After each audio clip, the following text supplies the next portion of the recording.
जी राधा स्वामी जी। अगर हम अच्छे कर्मों में खर्च करेंगे पैसे को तो अच्छा रहेगा। हम एक कमाई भी करते हैं, दिन रात कमाई करते हैं, बुरे कर्मों में अगर पैसा फंसाएंगे तो कभी भी हमारा हजम नहीं होगा। अच्छे कर्मों में खर्च करेंगे तो हमारी कमाई भी सफल होगी। गुरु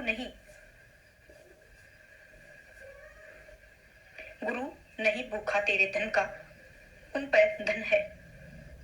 भक्ति नाम का कहते हैं श्रेष्ठ धन कौन सा है? जो गुरु की सेवा में खर्च होता है। लेकिन गुरु शिष्य की सुई तक नहीं लेता है। अगर लेता है तो गुरु नहीं, बिल्कुल भी नहीं लेता है। गुरु सेवा में लगाता है, कभी भी बुरे कर्मों में पैसा खर्च नहीं करता है। हर टाइम हर समय वो अच्छे कर्मों में ही जो भी हमने खर्च किए हैं वो अच्छे कर्मों में और अच्छी सेवा में गुरु लगाता है।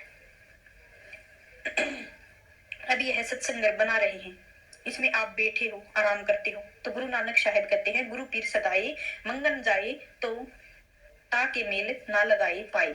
घाल खाए कि हाथों दे नानक राह अच्छे अपनी नौकरी करे, खेती या मजदूरी करके अपने बाल बच्चों को पाल। और संत नामदेव जी ने कपड़े रंगे और गुरु अर्जुन साहिब छह बिछाया और तेगा बहादुर कीर्त पूरा किया। शिष्य का धन गुरु अपने खाने पीने पहनने में खर्च नहीं करता। गुरु के पास नाम का धन है, दुनिया के धन का उसे क्या करना। वह चाहता कि साध संगत की सेवा में लग जाए। और पेशावर में बाबा कहाँ रहते हैं? जब मैं पेशावर में जाता था वह हर बार मुझे कुछ ना कुछ रुपया मांगता था और लेकर बच्चों गरीबों में बांट देता। मैं लड़ाई में गया, वहां राशन सरकारी था, बत्ता वगैरह मिलकर 2000 लाया। उसमें से बाबा जी पहुंचा तो कहने लगे इस बार 20 चिट्ठे चिट्ठे सफेद सफेद गोले गोले लेने हैं। मैंने कहा तू लालची हो गया है। उसने दोबारा कहा 20 लेने हैं, चिट्ठे निकाल कर आगे रख दिए। कहने लगा उठा लो, तुम्हारा दिल टूट जाएगा। देख लो मैं आप नहीं खाता हूँ, यह देखो मैं तुम्हारे सामने गरीब लड़के लड़कियों में बांट देता हूँ। मैं चाहता था कि यह रुपये हजम हो जाए। अगर रुपया सेवा में लगता है तो गृहस्थी ना पार, न कभी मुकदमे आते हैं और न ही कोई कर्जा होता है, न बीमारी आती है। कोई मुकदमा पड़ गया या बीमारी आ गई, हिसाब वहीं का वहीं रह जाता है। जिसके पास नाम की दौलत है वह दुनिया की फना दौलत कब प्यार करता है। तेरा उपकार करावे भूखे प्यासे को दिलवावे। गुरु तुझ पर उपकार करता है, भूखे प्यासे को दिलवाता है। कोई मकान बनवा दिया ताकि उसका रुपया सार्थक हो जाए। जो दौलत इस तरह निकलती रहती है वह आदमी की अपनी है। एक फकीर का कायदा है कि वह जिस गांव में जाता है रोटी उसके घर में खाता है। जिसकी हक की कमाई होती है नहीं तो नहीं खाता है। वह पहले पता कर लेता है कि एक दिन जंगल से जा रहा था, एक आदमी मिला। उसने पूछा कि इस साथ वाले गांव में कोई हक की कमाई का वाला शख्स है? उसने कहा फलाना साहूकार है। फिर पूछा कि उसके पास कितने रुपए हैं? कहने लगा कि 1 लाख के करीब। उसके कितने पुत्र हैं? बोले 4। जब वहां पहुंचा कहा कि लाला जी रोटी खानी है। साहूकार ने कहा आओ महाराज जी, बड़ी खुशी की बात है, खाओ। फकीर ने कहा 2 बातें आपसे पूछनी है। हुक्म करो। साहूकार ने कहा आपके पास कितना रुपया है? साहूकार ने जवाब दिया 40-50 हजार। फिर पूछा कितने पुत्र हैं? साहूकार ने जवाब दिया 1। महात्मा उठकर चल पड़े। साहूकार ने हाथ जोड़कर अर्ज की कि महात्मा जी नाराज हो गए आप तो चल क्यों पड़े?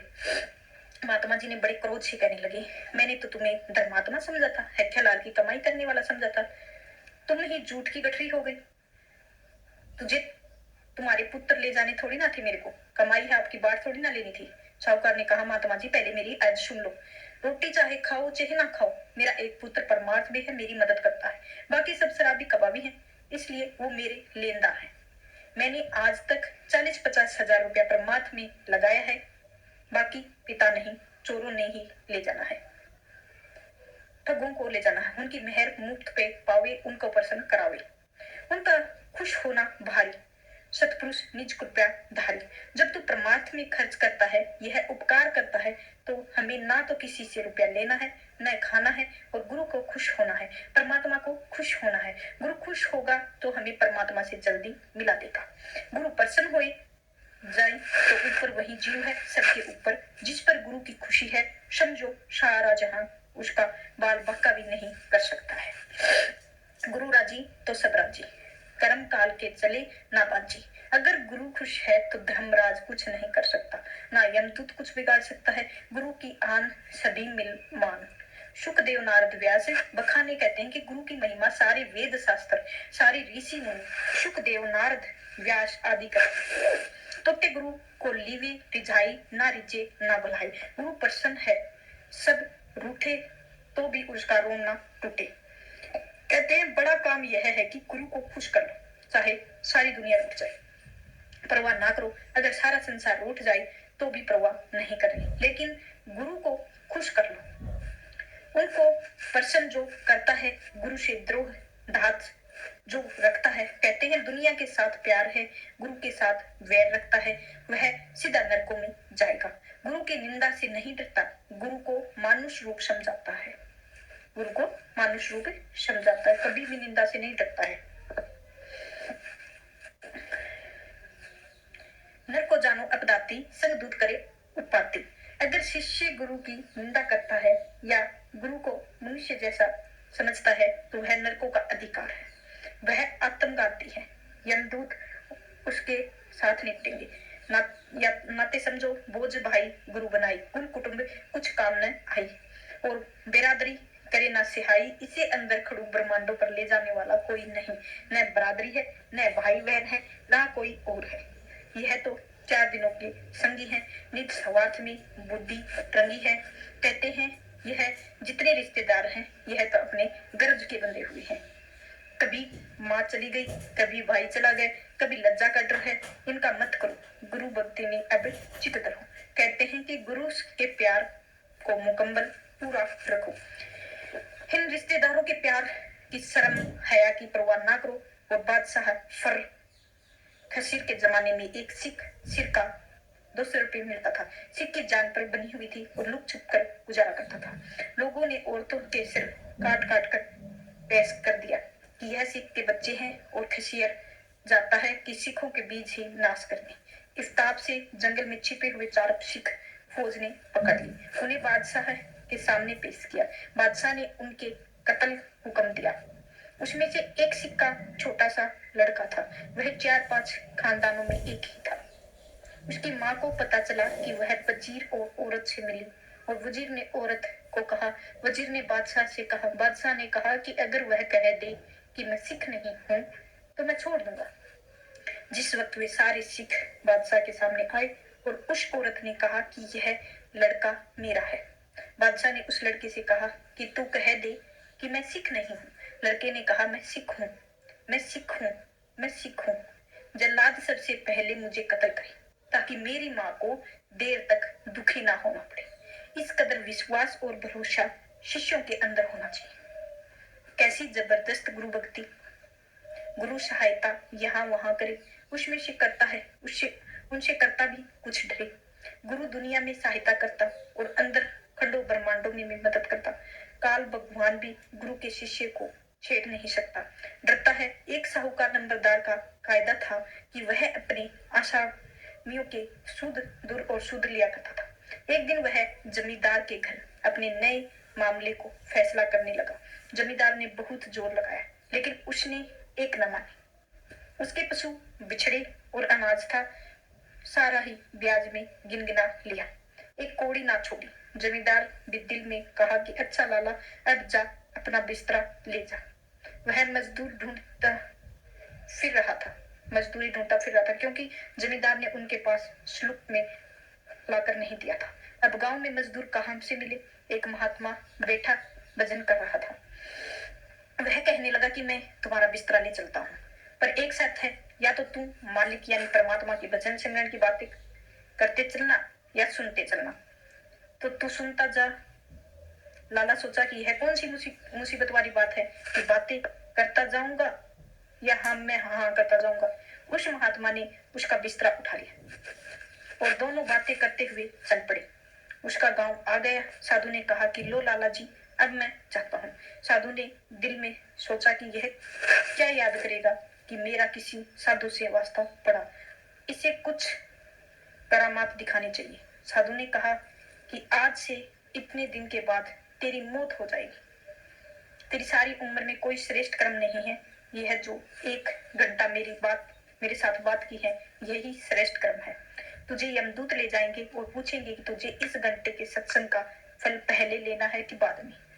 तू कहना कि पहले, और फल यह मांगना कि मुझे उसी महात्मा का दर्शन कराओ जो होगा तो देख लूंगा। तो मौत आई। धर्मराज यमदूत और साहूकार को पकड़ ले गए। जब पेश हुआ, धर्मराज ने चित्रगुप्त से कहा कि इसका आलमनामा यानी कर्मों का लेखा देखो। उन्होंने कहा कि इसका कोई श्रेष्ठ कर्म नहीं है। यमराज ने फिर कहा कि शायद कोई श्रेष्ठ कर्म हो। उन्होंने विचार करके कहा कि एक महात्मा के साथ इन्होंने 1 घंटा बातें की थी और सत्संग किया था। धर्मराज ने पूछा कि तूने फल पहले लेना चाहता है या बाद में? साहूकार ने कहने लगा कि पहले दे दो। यह तो जहां वहां महात्मा है, मुझे वहां ले चलो। बाहर से महात्मा का शरीर यहाँ इस दुनिया में होता है, लेकिन उसकी सूरत खंडों ब्रह्मांडों पर रहती है। यमदूत साथ गए और वहां ले गए। महात्मा ने कहा कि भाई साहूकार, तू आ गया। साहूकार ने कहा कि जी हाँ, आपकी कृपा से मैं आ गया। पर वे यमदूत बाहर खड़े हैं। अब जहां मालिक का भजन सिमरन है, वहां यमदूत नहीं जा सकते। साहूकार को अंदर ले गए। काफी देर हो गई थी। उसका 1 घंटे के सत्संग का फल खत्म हो गया। यमदूत बाहर खड़े और आवाजें दे रहे थे, इशारे देकर बुला रहे थे, लेकिन वहां बाहर नहीं आया, क्योंकि यमदूत आखिर हार कर चले गए थे। धर्मराज आगे जाकर शिकायत की कि अर्जी की कि वह नहीं आता है। फिर से उन्होंने इशारा किया, बुलाने की कोशिश की, वो नहीं आ रहे थे, बिल्कुल भी नहीं आ रहे थे। इशारे से भी कोशिश की, बुलाने से भी की, लेकिन नहीं आ रहे थे। फिर भी वो महात्मा के पास बैठे थे और उधर ही बातें चल रही थी। तो अजी नहीं आता है। धर्मराज कहा कि वहां मेरा गुजारा ना तुम्हारा, इसलिए अब तुम उसका ख्याल छोड़ दो और साधुओं में 1 मिनट की सत्संग के बराबर कोई कर्म नहीं है। सत्संग से काल भी डरता है, धर्मराज भी डरता है। इसी सिलसिले में गुरु अर्जुन देव जी फरमाते हैं कि यह साधु गोविंद भजन कीर्तन नानक नित ना हो, तू छूटे निकट न जा दूत। कुल कुटुंब से कुछ नहीं सरे, इनके संग नरक में पड़े। धर्मराज और के यमदूत तो केवल मौत के वक्त आते हैं, और यह रिश्तेदार भी ठग हैं। इनके क्या क्या नहीं करना पड़ता है। और मातृवर्तों माही बहुत ही तुम माही बहुत ही दुख पाई। बाल बच्चे छोड़ने नहीं है, उनके साथ व्यवहार भी रखना है, अच्छा भी रखना है, लेकिन असली प्यार वह है जो गुरु के साथ होना चाहिए।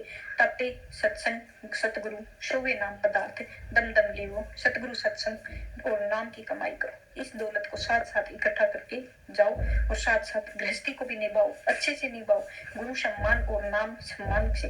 तीसरा सत्संग ना जाने कलयुग में मुक्ति 3 असूल है। अव्वल गुरु, दूसरा है सत्संग और तीसरा है नाम की कमाई। तीनों की महिमा करते हैं और सब कारज होए, पूरे कर्म काटे, पहुंचे घर मारे। इससे मुक्ति हो सकती है, जन्म मरण से खत्म हो सकते हैं, दुनिया में भी सुख ले सकते हैं। यह कहना मेरा अब मानो, नहीं तो अंत पड़े पछताओगे। गुरु नानक साहब, कबीर साहब, दूसरे जितने भी महात्मा आए हैं, सारे यही कहते आए हैं, जितने भी सुख हैं 4 दिनों के हैं। धन और मान काम नहीं आवे, हुक्म हाकिम सभी नसावे। ना धन साथ जाता है, न बेटे बेटियां, धन दौलत कुछ साथ नहीं जाता है। तो आज का सत्संग इधर ही समाप्त होता है। राधा स्वामी जी। राधा स्वामी जी।